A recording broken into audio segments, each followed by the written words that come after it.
Hi అండి, అందరికీ నమస్తే. ఈరోజైతే మనము క్యారెట్ ఫ్రై చాలా సింపుల్గా ఎలా తయారు చేయాలో చూద్దాము. చిన్నపిల్లలు అయితే చాలా బాగా ఇష్టపడతారండి. వారానికి 2 సార్లు కనుక పెడితే వాళ్ళ ఆరోగ్యానికి చాలా మంచిది. క్యారెట్ పచ్చి తినడానికి ఇష్టపడరు కదా కొంతమంది పిల్లలు, వాళ్ళకి ఇలా చేసి పెట్టండి. ముందుగా అయితే ఇక్కడ నేను 1/2 kg వరకు క్యారెట్లను అయితే తీసుకున్నానండి. చాలా ఫ్రెష్గా ఉన్నాయి. ఈ క్యారెట్లని పైన పొట్టు తీసుకుని చిన్న ముక్కలుగా కట్ చేసుకుందాము. ఇప్పుడు చూశారు కదా, వీడియోలో చూపించినట్టు ముక్కలను అయితే ఇలా కట్ చేసుకోవాలండి. దీనివల్ల అయితే చాలా ఆరోగ్య ప్రయోజనాలు ఉన్నాయి. మన కంటి చూపు మెరుగుపడుతుంది, అలాగే జీర్ణ వ్యవస్థ కూడా మెరుగుపడుతుంది. మన చర్మానికి కాంతివంతంగా పెంచుతుందనమాట. తింటే పచ్చివి తింటే ఇంకా మంచిది, కానీ పిల్లలు తినరు కదా, వాళ్ళకి ఇలా చేసి పెట్టండి. ముందుగా స్టవ్ మీద కళాయి పెట్టుకొని 4 టేబుల్ స్పూన్ల వరకు ఆయిల్ అయితే వేసుకోవాలండి. ఈ క్యారెట్ వల్ల ఎన్నో ఆరోగ్య ప్రయోజనాలు ఉన్నాయండి చెప్పుకుంటూ పోతే.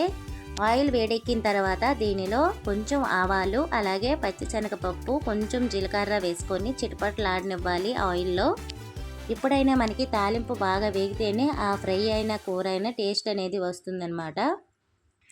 ఇందులోనే 2 ఎండుమిరపకాయలు కూడా వేసుకోండి. అలాగే పొట్టు తీసుకున్న వెల్లుల్లిపాయ రెమ్మలు కూడా వేసుకొని, కొంచెం కరివేపాకు, పచ్చిమిరపకాయలు వేసుకొని చక్కగా తాలింపు వేపుకోవాలండి. ఇందులో మనకి పచ్చిమిరపకాయలు ఎక్కువ వేయడం వల్ల టేస్ట్ చాలా బాగుంటుంది. అలాగే చిన్నపిల్లలు కనుక తిన్నట్లయితే కొంచెం ఎండుమిరపకాయ వేసుకుంటే సరిపోతుందండి. కొంచెం కరివేపాకు కూడా వేసుకొని తాలింపుని ఒక 2 నిమిషాల పాటు ఆయిల్లో చక్కగా వేపుకోవాలి. ఆ తర్వాత మనము 2 ఉల్లిపాయలని సన్నగా తరిగి పక్కన పెట్టేసుకోండి. పిల్లలు తినేటప్పుడు మనము పచ్చిమిరపకాయలు వేయకుండా మామూలుగా ఎండుమిరపకాయలతో తాలింపు పెట్టి వేసేస్తే కొంచెం వాళ్ళకి స్పైసీని తగ్గించాలి. మనం తిన్నట్లయితే కొంచెం స్పైసీగా తినొచ్చు, కానీ వాళ్ళు తినరు కదా. ఆ తాలింపు వేగిన తర్వాత ఉల్లిపాయలు వేసుకొని, ఉల్లిపాయలు కూడా బ్రౌన్ కలర్ వచ్చేంత వరకు వేపుకోండి, పచ్చివాసన పోయేంత వరకు. వేపుకున్న తర్వాత మనం ఇక్కడ క్యారెట్ ముక్కల్ని వేసుకుందాము. చూశారు కదా, తాలింపు ఎలా వేగిపోవాలండి. బ్రౌన్ కలర్లో ఉంది చూసారా, ఎక్కడ కూడా పచ్చివాసన వేయకుండా ఉల్లిపాయ ముక్కలు అన్నీ వేగిపోయినట్టు చూసుకోవాలి. ఇప్పుడు మనం కట్ చేసి పక్కన పెట్టుకున్న క్యారెట్ ముక్కలు ఈ తాలింపులో వేసేసుకుందామండి. వాటర్ అస్సలు అవసరం లేదు, ఎందుకంటే దీనిలో వచ్చే ఆవిరి వల్లే ఈ క్యారెట్ ముక్కలు అనేవి చక్కగా ఉడికిపోతాయి అన్నమాట.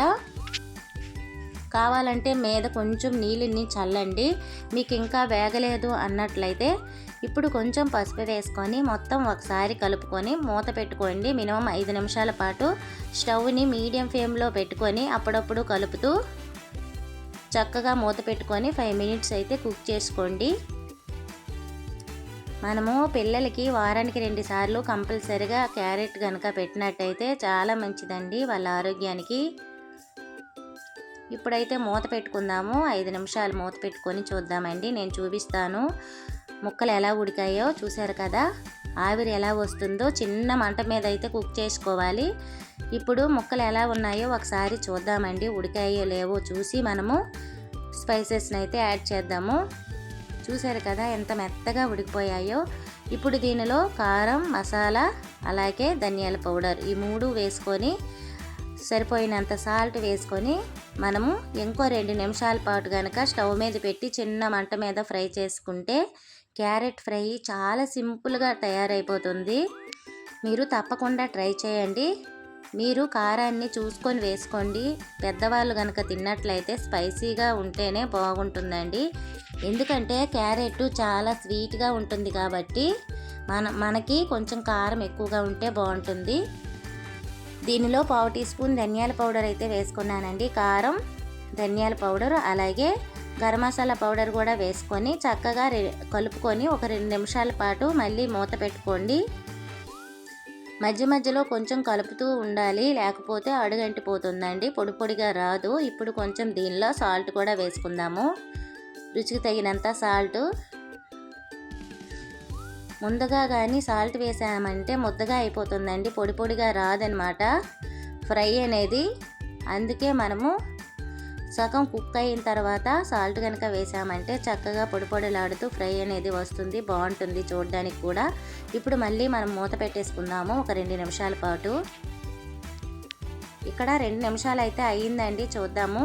చూశారు కదా, ఫ్రై అయితే చక్కగా రెడీ అయిపోయింది. మీరు కావాలనుకుంటే కొంచెం కొత్తిమీర కూడా ఇప్పుడు వేసుకోవచ్చండి. నేనైతే వేయట్లేదు కొత్తిమీర.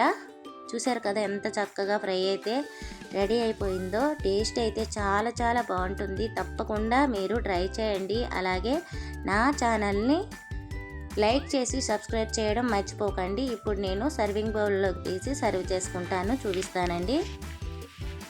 చూసారు కదా పొడి పొడిలాడుతూ క్యారెట్ ఫ్రై అయితే ఎంత చక్కగా వచ్చిందో.